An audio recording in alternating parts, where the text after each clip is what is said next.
So one of the ways I've sort of inadvertently captured my changing lifestyle over the years on this here channel is through a very specific medium that I didn't even realize I was really doing. And that medium is morning routines.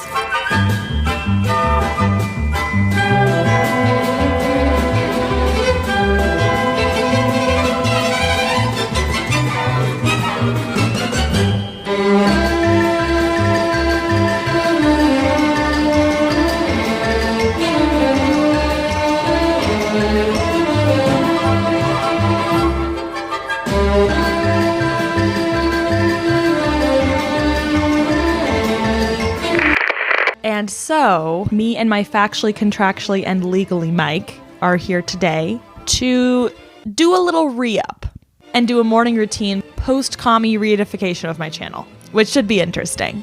Or at least I hope. To catch some of you up, I spent 24 very misguided years as a tightly wound, hyper-productive, bootlicking overachiever, naively letting myself be convinced that overworking myself was for my benefit and not exactly what capitalism hopes we'll do when it peddles the myth of a meritocracy to us. Coming to understand my role in the systems around me and how much my insecure overachiever labor was taken advantage of, bringing that all into consideration really helped me to recalibrate how I view my identity, my goals, my values, the self. So, as a fringe lifestyle girly, I thought I'd show you how I live out those values and gently, maybe not so gently, bend my existence back to a healthy amount of achieving. The only way to do that, of course, being underachieving for the next consecutive 24 years until I reach achievement neutrality and the balance is restored.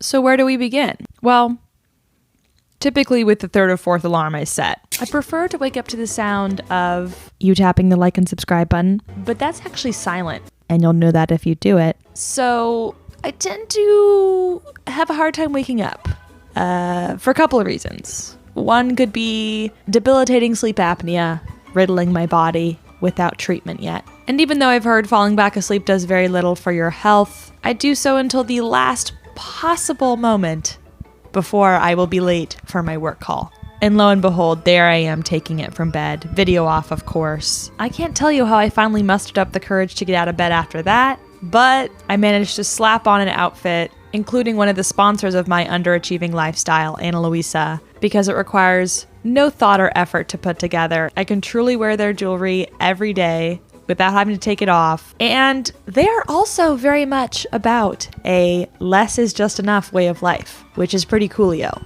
that we're aligned that way. And they just allow you to express your style a little more, which if you listen to my second podcast app, which you will hear on my Patreon, more on that at the end of the video, you will hear how much self-expression has shown up in 2022 for me. So yes, if you have not picked up on it, Ana Luisa is not only sponsoring my underachieving lifestyle, they're sponsoring this video. And I would say in the landscape of the jewelry industry, they really are not an underachiever because most jewelers employ some highly questionable practices and pricing models. But Ana Luisa is out here releasing all of its jewelry in limited run, small batches every Friday to eliminate a lot of the waste that goes on with fast fashion. And they're using 100% recycled gold with their pieces. And honestly, one of the most sustainable things about them is that you can just keep wearing the pieces you get from them forever and ever because they're timeless, but also unique and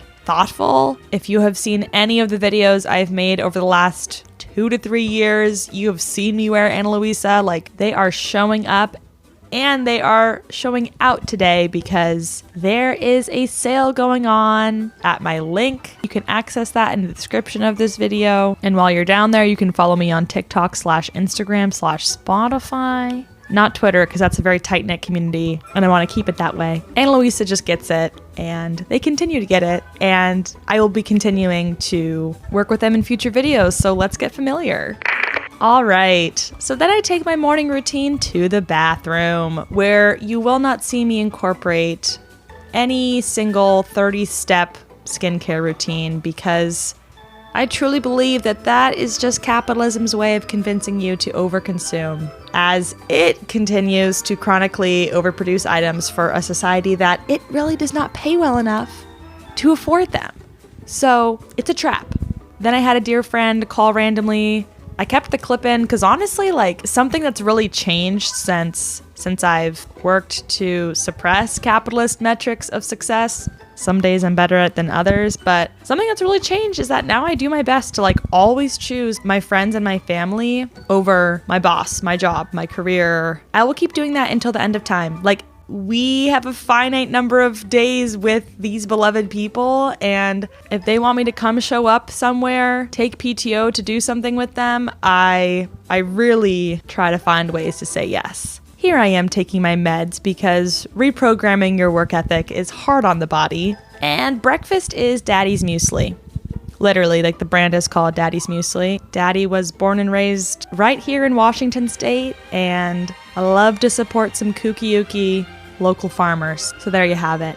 The last piece of slow living I like to incorporate for the morning are my morning pages. These help to just release my monkey brain of wound up tension and just channel it elsewhere so that I don't end up hyperfixating on my productivity levels and stay as mindful as possible throughout the day.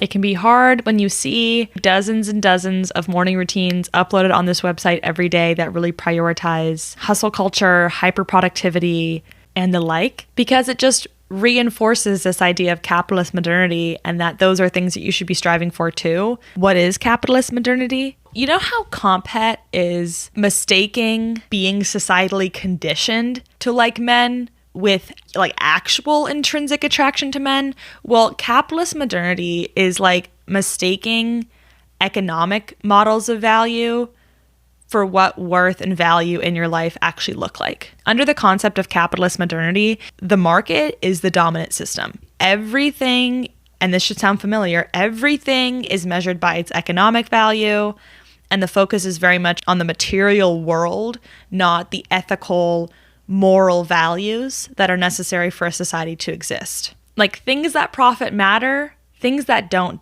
It's a hegemonic mentality. So without you even trying to adopt it, capitalist modernity implants itself. Like, it's a very dominant, ruling mentality over us. And so in the capitalist modernity sense, like professionally, economically, productivity-wise, like right now, I'm in my flop era. Like, I'm an underachiever. It may not look like that because I am still employed, but like in my day-to-day, if you compare me to like the number one lemming employee of capitalism that I used to be, I'm far from it. I have fallen from grace in the capitalist modernity sense. But in my personal life, like relationship-wise, ethics-wise, anything but. Like, those things have only risen in its rankings in my day-to-day efforts. So what is the opposite of capitalist modernity that we should be striving for? Another concept that I really like as the sort of pull to capitalist modernity's push is called buen vivir, which if you translate it from Spanish, like that's really good living, a good life. And it's used in Latin America to describe alternatives to a more development-focused life that we lead a lot of times in the global north. They do not believe in the reductionism of life to economic values and the subsequent commoditization of almost everything. Like the fact that we have to have NFTs pop up because art can't just exist on its face value. It has to be commodified to matter. And what buen vivir encompasses is that there are several ways to give value. There's aesthetic value, cultural value, historical value, environmental value, spiritual, so on and so forth. Like these capitalistic categories like human capital, natural capital, social capital, those are all resized to what a rich life really means. If I'm trying to look at achievement and what that means, what success is, what progress is, like aesthetic, cultural, historical, environmental, spiritual progress, like that's what I want to concern myself with. And it's also, importantly, buen vivir is not individualistic like capitalism is, where you're ranking yourself against everybody else and it's about how far ahead you can get. Buen vivir is like collectively collectively, like, how can we move towards these values and support our communities? It is just so radical and beautiful, but also so easily received. Like, it's so crystal clear. I want you to know, like, if your life doesn't look like the girlies, you may have your priorities straight. You just might. If you're sitting here and you're like, this is not what I wanted to get out of this video, I just wanted to see this fuck up have a horrible morning. Well, you can see that in one of my oversharing in Seattle videos. So I'll link that playlist down below if you want to see that. I would also like to take the time to acknowledge that you have just achieved something incredible, which is reaching the end of this video. And since you are the kind of person who watches until the end of my videos, I would love to invite you into a wonderful community full of people just like you and of Katherout video viewers who are currently having a great time on my Patreon feed, which, if this is the first you're hearing of my Patreon, it's because this is the first video I'm announcing it. We're live, baby. We launched. We are evolving as an online community, moving and shaking, as it were. And really quickly, why I'm excited about my Patreon is that it's a space where I can build out a future for myself that can actually look ad-free. No more selling myself or allowing somebody to sell to you while watching my content. And that type of artistic integrity is really important to me. And until I built out this Patreon, I just did not know it was possible. This Patreon page has the potential to fulfill so many of my personal goals. Number 1, a Katherout book club, sharing ideas with each other. Number 2, building a community of support out to the point where, like, I might actually be able to create full time, which means more of this for you. And the third goal I've had is a good faith space on the internet. Hard to come by these days, where I'm not at risk of daily baseless attacks on my character, identity, values, beliefs by people in bad faith who would never think highly of me no matter what I say. And I have no ability to really keep out of my space in any sort of meaningful way as a public channel. So by joining my Patreon, you'd be giving me a shot at a future I'd really love, and your donation every single month contributes to a rotating mutual aid cause that we will vote on every month democratically. So join before February 5th if you want to vote on this month's cause, or if you have one to submit.